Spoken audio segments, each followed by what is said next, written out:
My name is Suzanne LeGrand, and today on Disobedient Femmes, my guest is Marie Schumacher. Marie is a musician, teacher, director, and founder of PDX Vox, Portland's a cappella singing program, and a professional coach specializing in creativity. Welcome. Thank you very much, Suzanne. It's great to be here. Obviously, you are a highly creative person who has spent a lot of time thinking about creativity and how to cultivate it. Why is it so important that we cultivate creativity? That is a great question. I feel as though creativity is important for everyone, even if they don't feel as though they're artistic, because it brings us back to who we really are, to our true purpose, to our true nature. And this idea of being creative is just really staying in touch with, um, our authentic side, what we love, what we value, and really trusting that and following that path. So kind of designing your own path rather than taking in the messages around you and doing what you're told in one form or another. A lot of people think of creativity as something that belongs primarily to artists or people who are professionals in artistic fields. Are there different kinds of creativity in your opinion?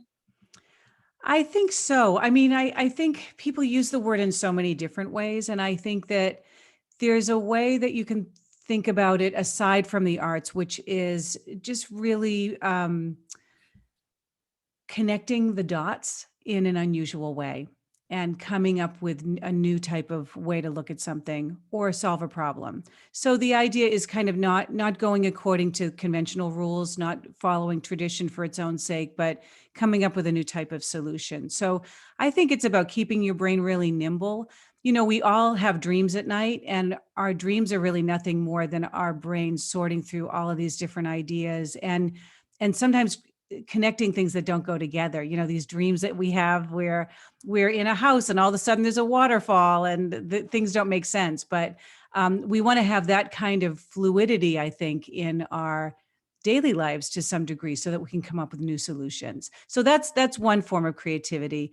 And then a lot of people use the word, of course, to talk about artistry in general or related to the art forms. And I would say that there are some parts of being an artist that are not all that creative. It's very much about doing a technique and over again, using repetition, building skills that are really pretty rudimentary. And then the creative part is the self-expression or how it's put together with other people. So even though they're sometimes used as interchangeable, they're really different things. I'm wondering if you have noticed how creativity has helped people in this time period. Do you think that it has been a way for people to survive some of the traumas that we've experienced? Well, one thing is that I do think that people who are artistically inclined are used to being really resourceful with what they have, and they're used to adapting, and they generally have a really positive relationship with change. And so I know artists who have been able to pivot really well, or creative people where they're really clear that, okay, it's almost like artists who really love to improvise, whether it's musically or in terms of theater, they're like, okay, here we go. Here's a new scenario that we need to work. And some people have even been a little bit energized by that. And then other people, I think, who take a little bit longer to pivot. I mean, some of it's related to creativity and some of it's, I think, related to just dealing with loss. Some people just take a longer time to process those things. But, everyone's situation is really different, but it does seem as though people who have been able to learn new things and also maybe reframe and have a perspective on it have done well. And I would say that that's a big part of what creative people do. In your coaching practice, how is it that you work with people to help them develop their creativity? I do a few different things. I mean, one is that we spend a lot of time looking at values, what people really care about and why it matters, and also what people are passionate about. I think the other thing that we spend a lot of time on is the inner critic and thinking about What kinds of inner voices, what kinds of ideas and beliefs are holding this person back? Because so often it's about clearing the path toward toward saying yes to something and not letting limits get in the way.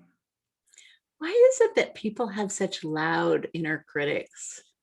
I think that we're built to have some inner critic going on. It's really important for our brains to tell us when there's something threatening, and we're wired for that, for looking for threats in order to keep ourselves safe and protect ourselves.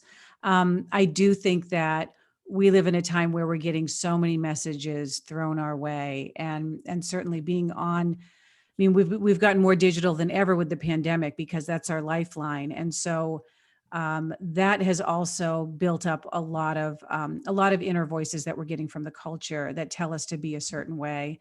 And of course, social media is so much about personal branding and showing who we are and demonstrating what we're doing all the time. So that has, I think, taken away.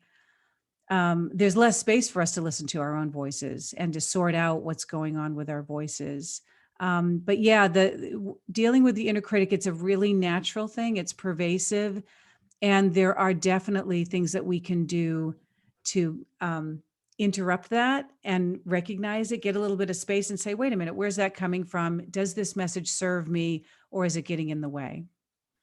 What are some of the techniques that you have for either avoiding being paralyzed by the inner critic, or maybe creating more confidence so that that voice isn't as loud?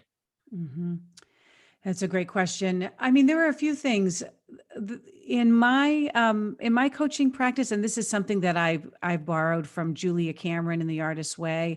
I really encourage people to have some kind of a journaling practice or some kind of practice where they're decluttering their mind and really normalizing all of the noise that's in there in some way, getting it out, and also seeing that there's nothing wrong with me. This is just the way the brain works.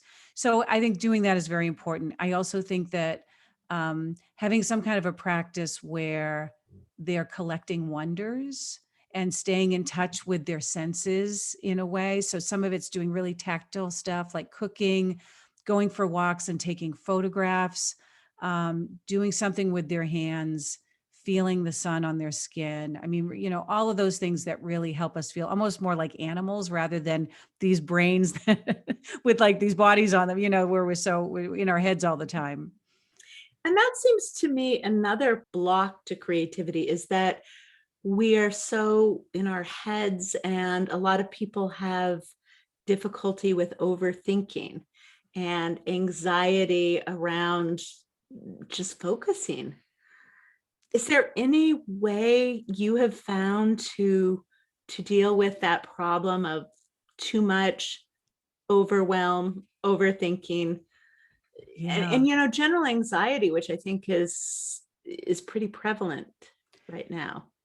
definitely. Yeah. I mean, I think that, gosh, I've talked to my clients a lot about anxiety, and on an emotional level, I think one technique that's helpful is the idea of interrupting or really being aware of the emotion cycle. So in general, um, the emotion cycle is where there's a there's an event that happens, and then there's our reaction to that event, and then there's what our body does, the stress response, and then how we decide to act.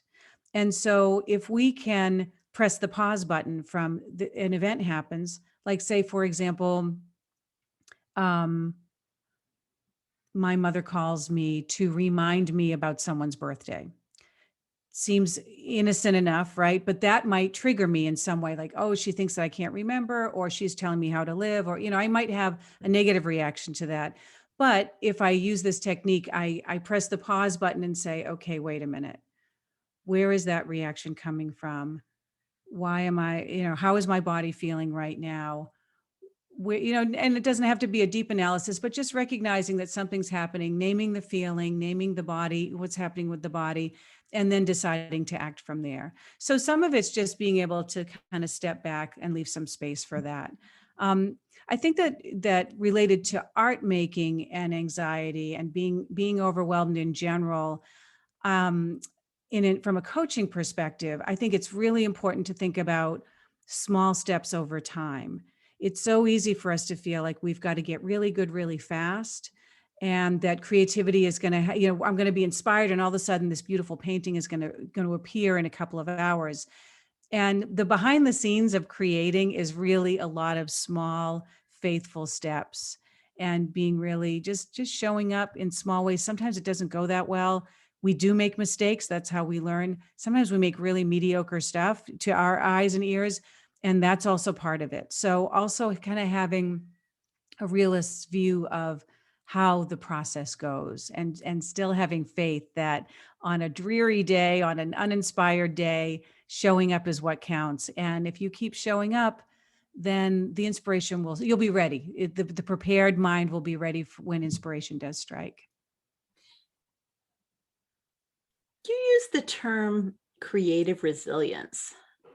I'm wondering if you could explain what that is, and why that is important to cultivate. Yes, sure. So creative resilience is the idea of building emotional strength so that you can thrive in times of stress, and using some of the tools that creative people use in order to do that. During the pandemic, I've been studying, I've been studying creativity for a really long time and teaching workshops on that. But more recently, I've been interested in resilience research. And what I found is that creative people and resilient people, people who have survived difficult situations and have been able to not only survive, but thrive, have some things in common. And I can roll those out if you're interested. I I mean, am, so yeah. yeah. So some of them are, let's see, one is autonomy. So a sense of self, feeling really comfortable with who you are and not worrying about what other people are thinking or doing. And that also relates to being clear on what you can control. So autonomy in every sense, a really strong sense of that. Resourcefulness, as I mentioned earlier, really being able to work with what you have and not worry about what you don't have. Adaptability, having a positive relationship with change and being able to pivot and kind of getting getting some juice out of that things are a little bit uncertain. That's exciting rather than difficult. Another is some kind of social connection. It doesn't have to be that you have a lot of support, but that you have the skills to reach out to people for help. And then also when the time comes, you can also provide help. And so the last piece, which is really interesting to me, is this idea of your story, a person's story, their personal narrative, and how they frame that story. So it relates to a couple of things. One is your self-talk. So this idea of the story that you tell yourself about what you've been through, what you're going through, what you're learning from it. And also just how you frame it, how you frame your situation, how you tell the story to other people, and maybe how you look back on your story and make a meaningful narrative out of it. So people who have survived difficult situations sometimes sound as though it hasn't been too terrible. I mean, they're able to frame it in a way in terms of growth and meaning. It's not to say that it wasn't painful, but they're able to somehow carve something good out of it. And artists do that all the time, right? I mean, I feel like so much of artistry is about taking difficult feelings and situations and stories and turning it into something beautiful, and then helping other people heal through that. Listening to this list of things that make people resilient, it strikes me that we live in a culture that does not cultivate resilience. I mean, just to take one example that you mentioned, the first one is not being too beholden to other people's opinions. It seems we live in a culture where we are constantly seeking approval via social media, and we're constantly told to compare ourselves to others. We're trained to compete. All of those things make us pay a lot of attention to other people's opinions. How might we change that orientation to not be so, to not define ourselves in relationship to what other people like or don't like? Yeah, it's a great question, and it's the big question, right? Because we do need one another, and none of us can operate completely on our own. I mean, isolation is also a big issue in our culture. So we kind of have the wrong kind of connection happening in a way in terms of our own health as individuals and as a culture. I feel. Um, I think that the big one for me is the idea of stepping back from media on a regular basis and making a habit of that and spending time alone. Solitude is a positive thing. I mean, loneliness is not a good thing. That's when you want to be with others or you feel that no one understands you, even though you're with people. And solitude is about really savoring the time in your own body, in your own mind, in your own heart, and exploring in that space. So I think that really valuing that and valuing our uniqueness and what it can bring to the world. So there is this way that I mean, it's a very confusing topic, Suzanne. I'm glad you brought it up because I often think that people, there's this idea of being less selfish in a way, but like there's so much narcissism in our culture as well. And yet there's also a lot of conformity that's not very healthy. So finding that independence, that autonomy that's healthy and that helps us, but also helps the people around us. It's a kind of inner strength, I guess, that can also be very compassionate and generous. I guess that's the paradox of it. One of the things that you talk about is incorporating small practices of creativity in everyday life. And one of the examples you use is using a ceremonial bridge to switch gears. I'm wondering if you could talk about what that is.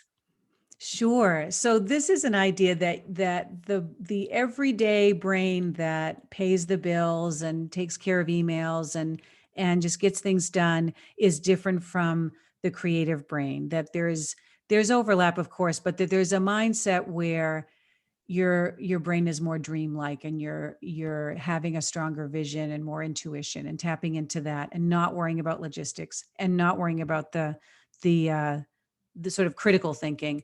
Um, and what I love to do, I mean, the simplest thing that I do is when I decide that I'm going to be doing my morning pages, or I'm going to be working on songwriting, or I'm going to do some drawing. I either light a candle or I drink a cold glass of water. And this is the idea of I'm passing into a new experience for a little while. A less exciting one or a less romantic one is that I put on a timer, because sometimes I feel as though my day is so full that I can't make space to get into that creative zone. But I'll say, you know what, I'm going to take 15 minutes and I'm going to do a quick drawing, or I'm going to play a chord progression, or I'm going to cut it down to something manageable so that I can just have a taste of that. And sometimes that leads to spending more time. Other times I just have to say, okay, time's up and I can go back to it. But either way, it's certainly better than not having any of that in my day. Mhm. I want to talk a little bit about some of the other things that you do. You are a songwriter. You also are the director of PDX Vox, which is a cappella choir, right? And a program, really. Um, Music plays a big role in your creative practice. I'm wondering if there are things that are specific to music that you think can be applied more generally to creativity. Like, are there, the methodology of music is really working with sound and rhythm and voice. How do you incorporate that into your creativity coaching?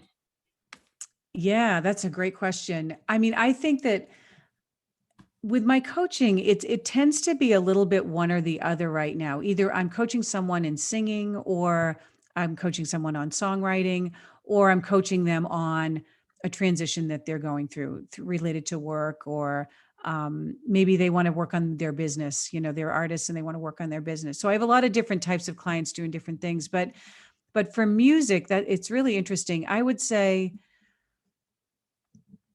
in terms of singing and by extension songwriting, it's so vulnerable. It's such a vulnerable experience, and it's such a fundamental form of self expression that I think it's one of those things where it's really important to let the other person lead and also build on strengths. Um, and it's also, I mean, singing, no matter what the quality is so good for the body. It's such a release. It gets you breathing deeply. It gets you moving. I mean, we're built to make notes, right? We sing before we speak. So it's something I feel as though is everyone's birthright. And so I think that the main thing with singing that has been so helpful for me as a coach is helping people just focus on a physical experience that can happen in the moment. So being in the moment. And also this idea of process without judgment. So just show up and do it. Don't worry about how it sounds. Don't get critical. And then over time, maybe take some steps to mold it into something that is pleasing to listen to, or something that they can kind of have more control over. So there are a lot of different levels of it, I guess. Do you have anything else in mind? Because I could go on for hours about music and creativity. No, I just think it's so interesting that you do so much with music and you're also so involved with creative coaching. And I just was interested if, a lot of times people think of creativity in terms of the visual arts. So I Mhm. was just curious what sound and embodied sound adds to our understanding about creativity. That was Yeah, yeah. No, that's a really good point. I mean, the music can be a little bit tricky for some people because there are a lot of people who approach music from a technician's point of view. Like they're almost like an actor, like they learn a set of skills and then they take the work of other people who are writers who have written a play, or in the case of a musician, a song or a composition, and then they implement and interpret. So there are some musicians I think who they're more in that technical realm, which is interesting to me. But lots of musicians talk about the value of improvising, um, and I do think that there's a way that I mean, singing, it's really important to do warm up exercises that are playful, and music can be very playful. I think that the trap of music education has often been that it can be very academic too. So, I mean, this is a really interesting topic. I see music as very playful, and yet I've had to unlearn some things from my education so that I don't see it as, okay, I've got to hit the right note. I've got to be on time. Like there are some precision aspects that can make it very technical and kind of suck the creativity out of it. How have you pivoted during this period of the pandemic? Because one of the things I understand is that musicians cannot sync up on Zoom to make music together.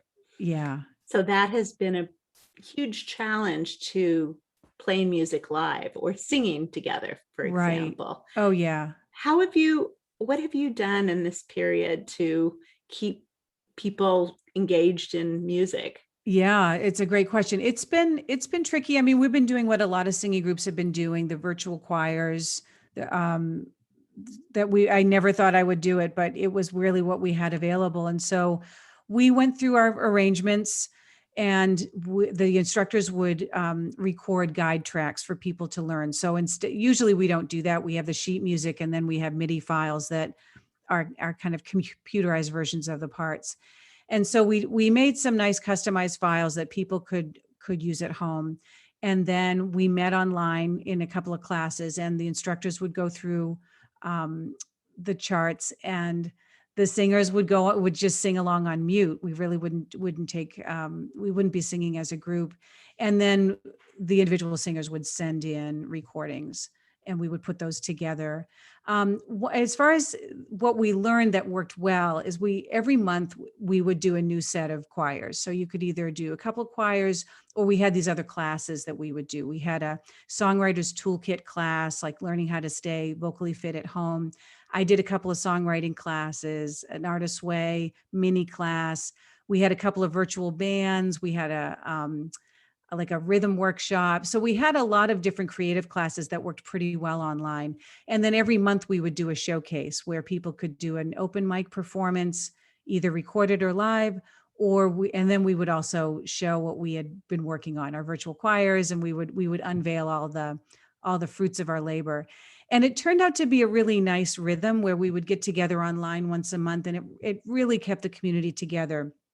But I have to tell you, last night we started our first in-person gathering, and it was so much better than anything that we had done online. I mean, I'm so proud of our online program, and yet it just is not the same as getting together and singing with people in a group. So I'm so delighted that we're back in person. What is it that you know as an artist and a teacher and a creativity coach that you didn't know when you first started this path? I know that small steps over time make a difference, and that if you fall off the wagon, you just forgive yourself and get back on again. I know that showing up with devotion to your art is more important than the idea of discipline. That showing up with love, I think, is important, even when the work is hard and tedious and is not as maybe romantic as you thought it might be. And I know that doing, staying in a creative mindset, and whether it's artistic or not, really helps me stay in touch with myself and what's most important, and I feel more alive when I'm in touch with that. And that's really what it's about, is making every day really count and feeling fully alive and grateful. Today on Disobedient Femmes, my guest has been Marie Schumacher, a musician, founder of PDX Vox, and a professional coach specializing in creativity. Thank you so much for being on the show today. Thank you, Suzanne. I love talking to you. It was a pleasure. I am Suzanne Legrand, and this is Disobedient Femmes. Each week, I bring you interviews with women artists, writers, and social change makers. If you enjoyed the show, please subscribe and leave a comment. Thanks.